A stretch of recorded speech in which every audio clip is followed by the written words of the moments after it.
Welcome back to Backyard Ballistics and to this second video on the Carcano rifle. In this second part I will test shoot the rifle and talk a little about the ammunition it used. If you haven't already, I suggest you to watch part A, in which I explain how the gun works and the variants made through the years. Let's get started.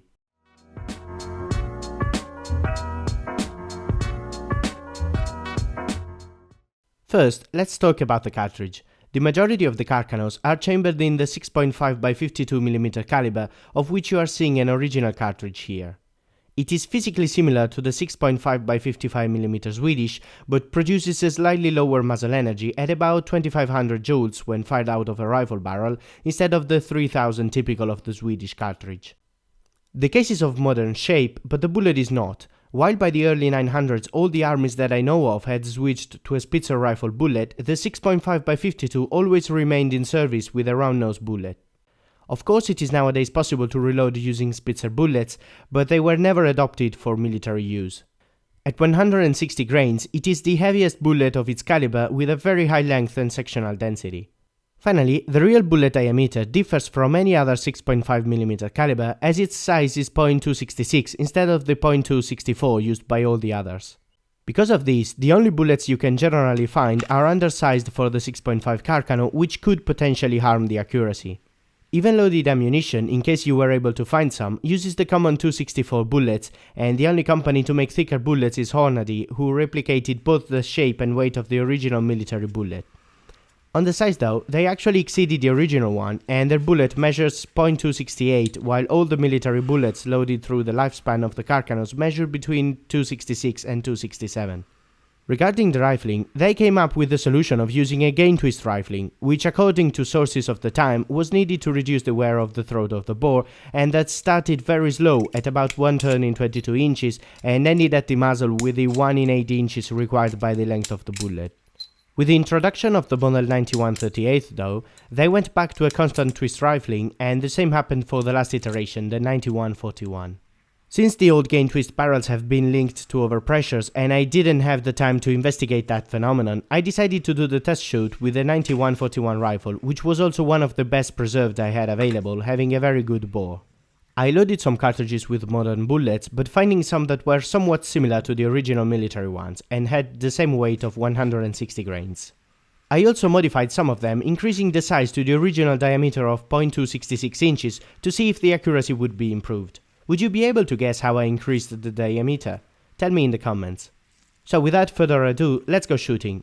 First I tried free-handed at 25 meters.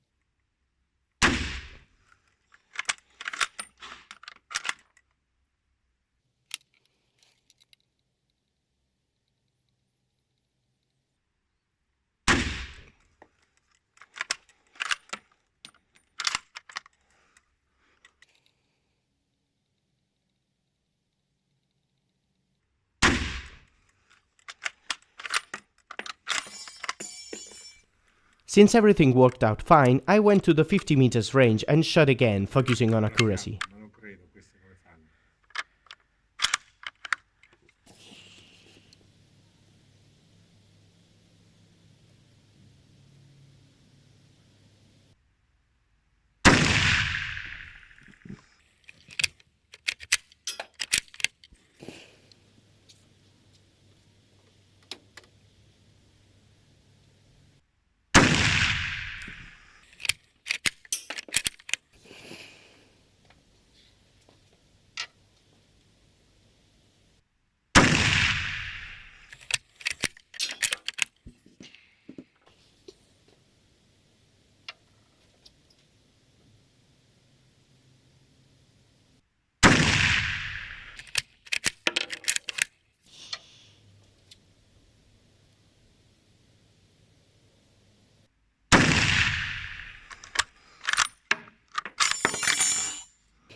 After this session, I realized the shots were going way high, and I should have expected that considering that the shortest distance the sights are made for is 300 meters.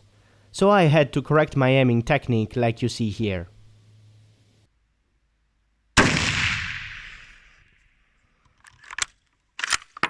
With this, I got this result with the thin 264 bullets, and this one with the 266. There is not that big of a difference in group size, but what stands up the most is that the groups are quite large for the distance I was shooting at, and I initially thought the reason was the fact that I was aiming through a screen. So I went for the third person shooting with no cameras in the way, and thought that since my old friend Maurice, who unfortunately is fighting against cancer, helped me a lot with this video, I would make him the main character. I hope you don't mind.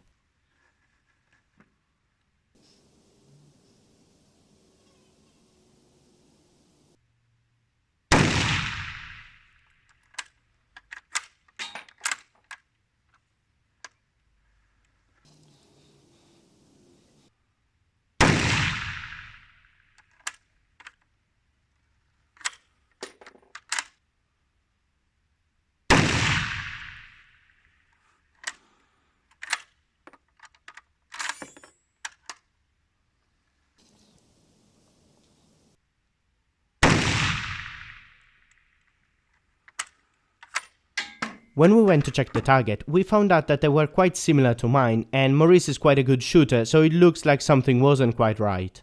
With a closer inspection, I saw that the bullet holes are a little elliptical, which usually indicates a large precession, as if they were understabilized. It could be that the length and shape of the bullet I used needed a faster spin to work correctly, but I would need to investigate that better.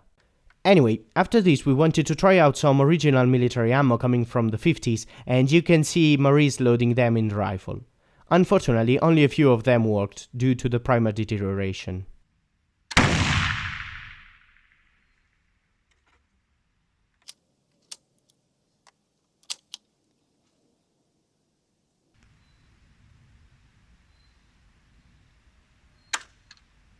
Well, this is all I wanted to tell you for today.